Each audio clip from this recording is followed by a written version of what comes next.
Hi everyone, welcome back to Definitely Not Definitive. I am Bethany. And I'm Ken. And we are just a couple of spooky kids in love who love some SCP. Yes, we do. It's all creepy and a little unsettling, which is totally up my alley. So we are going to check out SCP-150, which is the body-stealing parasite. And if that title isn't enough to give you nightmares alone, watch it with us, and we can all creep out together. And this is from the Dr. Bob's channel. So we've been checking out different SCP channels. And like Dr. Bob, if you want more SCP, we got a playlist down below in the description of this video. All right, you ready for this? I mean, a body-stealing parasite? Am I ever ready? A man wakes up with a start. Did something just bite him? He looks down at his hand. No. Mosquito? Something definitely bit him. He can see the red welt already forming. Oh, God. It's going He bigger looks and bigger. around for the culprit, but can't find it anywhere. He really hopes he doesn't Spider have in your bed bed. bugs. That's the last thing he needs right now. He'll have to keep his eyes open for potential pests. He doesn't want this to happen again, since the spot is already starting to itch and feel uncomfortable. A couple days pass, though, with no signs of other bugs. It must have just been a random insect that came inside his house to escape the winter cold. The spot on his hand felt a little rough for a day or two, but now he's pretty much forgotten all about it. Now what he really needs is some coffee before sitting down to another coding session. The man is in his kitchen trying to make a fresh pot of coffee, but finds he's having a hard time. He's not so much making coffee as he is making a mess. He knocks Jesus! his favorite mug onto the ground, breaking it, and decides that maybe he doesn't need coffee after all. A couple of nights Does that mean later, with code? as the man is watching TV, he starts to cough. Just a little at first, but then more and more. The coughing fits get longer and deeper too, like they are coming from the very bottom of his lungs. He hopes he isn't coming down with something. He hasn't left the house in days, so how could he have? Can bugs transfer colds? He'll have to look it up later. For now, he needs to do something about this cough. He won't be able to sleep if it keeps up. He needs to go get some medicine. The man gets bundled up and heads out. It's lightly snowing as he walks to the pharmacy, and he can't help but admire the way the moon hangs in the sky. A beautiful beacon of light on this dark winter evening. Inside the pharmacy, he finds the cold medicine section and picks out a cough suppressant. He takes it to the counter and decides to get a few candy bars too. He's developed a real sweet tooth these last few days. Sugar. The man starts to cough again. It's a good thing he's getting this medicine. He's spreading it. Several more days pass, and the man isn't feeling any better. This cough just won't go away. He decides it's finally time to go see a doctor. As he sits in the doctor's office waiting room, he does his best to hold in his coughs, but he has a very hard time. The woman on the other side of the room is coughing too. Strangely, it actually makes him feel a little better. There must just be something going around. A nurse comes into the waiting room and calls his name. The doctor is ready for him. The man is sitting on the bed in the examination room when the doctor enters. He's looking over his medical records and doesn't even look up from his clipboard. He tells the man to take off his shirt so that he can be examined, and the man obliges. Okay, let's see what the trouble is, the doctor says. He finally looks up at the man and screams. It didn't take long for the SCP Foundation to hear the reports of people's limbs metamorphosing into insectoid appendages, and they knew immediately what they were dealing with. This was another outbreak of the parasitic, limb-transforming insect known as SCP-150. SCP-150 is an obligate parasite, meaning that it requires a host for the completion of its reproductive life cycle. It bears a visual appearance similar to that of Cymothua exigua, another parasite that eats the tongue of a particular type of fish before replacing the tongue with its own body. My God! SCP-150 engages in similar behavior, though it appears to exclusively affect humans. When a human comes in contact with the small bug-like organism, it will embed itself under its new host's skin. Next, over the course of roughly 7 days, SCP-150 will burrow deep into the host's flesh and begin to cause numerous physiological changes to them. First, and most prominently, SCP-150 will begin a gradual process of altering the limb that is nearest to the original infection site. As SCP-150 burrows deeper and consumes the flesh, it excretes a substance that has the effect of replacing the missing sections of the limb with a hard, chitinous material that resembles one of its own appendages. Beneath the chitin, the excreted substance forms a rudimentary nervous system that gives the host the ability to control the new limb as if it were their own.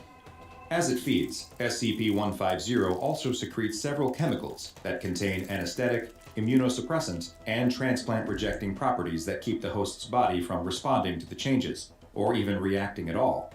In fact, the host will often report that their new limb is completely normal and feels stronger and more resilient after the transformation. SCP-150 will continue to feed for approximately 1 to 2 weeks, and as it feeds on the nutrients within its host's body, it will begin to reproduce, creating eggs that it deposits directly into the bloodstream. While the majority of these eggs will die off, enough usually survive to begin colonizing other parts of the host's body, where they will hatch and repeat the process of feeding, reproducing, and spreading more eggs. It is theorized that it is capable of reproducing on its own, meaning that a single instance of SCP-150 is all it takes to create a new colony. Humans infected with SCP-150 will sometimes report slight discomfort and issues with their fine motor skills during this period, but will usually not express any knowledge of what might be causing this. Eventually, SCP-150 eggs will reach the host's lungs, where the process of assimilating continues, this time replacing the lungs themselves. During this process, more eggs will be produced, laid, and then spread out of the body by the host's coughing. As many as 10,000 eggs will be produced during this period, approximately 1% of which will survive being expelled, find another host, and implant themselves. The assimilation process then spreads to the central nervous system, including the spinal cord and brain, but strangely, the host will show no signs that their consciousness or behavior have been affected in any way. In interviews with hosts of SCP-150, those who are unaware that they are infected have not expressed any knowledge of changes happening in or out of their body.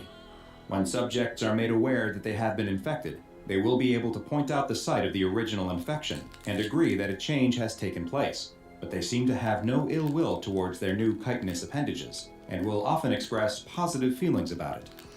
In order to better study the effects of SCP-150 under SCP Foundation control, 2 D-Class personnel, D-13732 and D-016002, were both infected with the parasites. Oh, damn. And the assimilation process was allowed to fully progress through all the stages. Following signs that D-016002 was experiencing swelling of the brain, a decompressive craniotomy was performed, a procedure in which a portion of the skull is removed in order to relieve pressure on the brain. This surgery had the added benefit of giving Foundation researchers the chance to look at SCP-150's progress firsthand. But after a flap of her skull was removed, the attending scientists did not find that her brain was swelling. They didn't find her brain at all. Instead, observed numerous instances of SCP-150 in the cavity where her brain should be. You guys don't have enough, The D-Class had been partially anesthetized to numb her skull but remained conscious during the procedure, and the scientists asked her several simple questions to which she was perfectly able to answer. They began removing some of the parasites, and as they did so, her answers became slower and less clear. It appeared that the SCP-150 instances had not just eaten and replaced her brain, they had become her brain.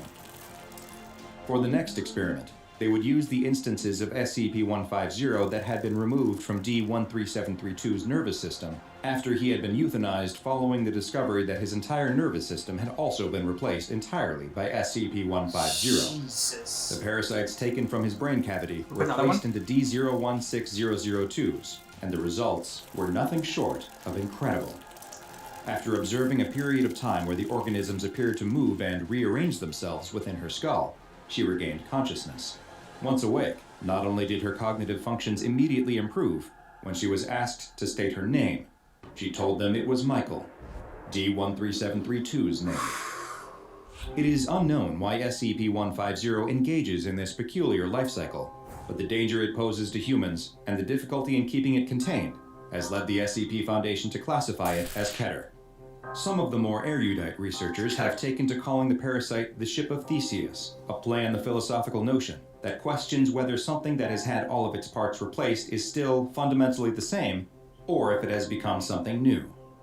Perhaps the observation of those infected with SCP-150 can shed some light on this millennia-old question. Infected patients who are being studied are to be kept in Level 3 biohazard containment cells, with never more than one infected host per cell. Cultures of SCP-150 adults and eggs are kept in vacuum-sealed glass flasks in the Site-42 Infectious Materials Lab, and the Foundation's standard pathogen handling procedures are required to be followed at all times. Should any instance of SCP-150 be found outside of containment, it is to be immediately incinerated. All right, so that was super unsettling. I mean, just like it crawling in and then taking over someone's mind, and just becoming like the hive mind and being able to like function as a person. I don't know. What you think? The idea of parasites replacing your brain. Yeah. I mean, it's so freaky. And then like burrowing in and crawling up your arm. It made me think of if anybody's seen The Mummy with Brendan Fraser, the scarabs that crawl into the skin. I mean, it's just, there is something about that is just so freaky. And those are like the really scary things too, right? Because like viruses and parasites, we don't think of them as like the big evil monsters because they're tiny, and yet that's their advantage, is that they're tiny and they just get in us without us realizing it. It's so freaky. But like, I mean, so I might have missed it, but so the evolution of SCP-150 occurred, they said, in the two Class D subjects or whatever, and like eventually like it took over their mind and whatever, it was like all inside their mind. But does SCP-150 like it replaces the limb of where it like burrows in, but does it not replace the whole body like to become another like big SCP-150? They didn't say specifically that it replaces the whole body, but they did say that the eggs will go to other areas of the body and start replacing. So, I mean, one can only assume that, okay, if one of the little parasite eggs makes its way down to my leg, okay, my leg's going to be replaced. Or, you know, and it eventually replaces the lungs. So I would think at some point it's going to do a full replacement if it can function that way. Yeah, it just seemed weird because I mean, like, that it just replaced the arm and didn't go like maybe like to the other arm, like went straight to like the lungs and it went like, you know, to the central nervous system and went to the brain. Like, how come it didn't go like to the other limbs? I was wondering why. And like when I think about how it's going to interact with the other SCPs, I wonder how it would do with like SCP-096, if it would be able to burrow inside SCP-096 and then take over SCP-096.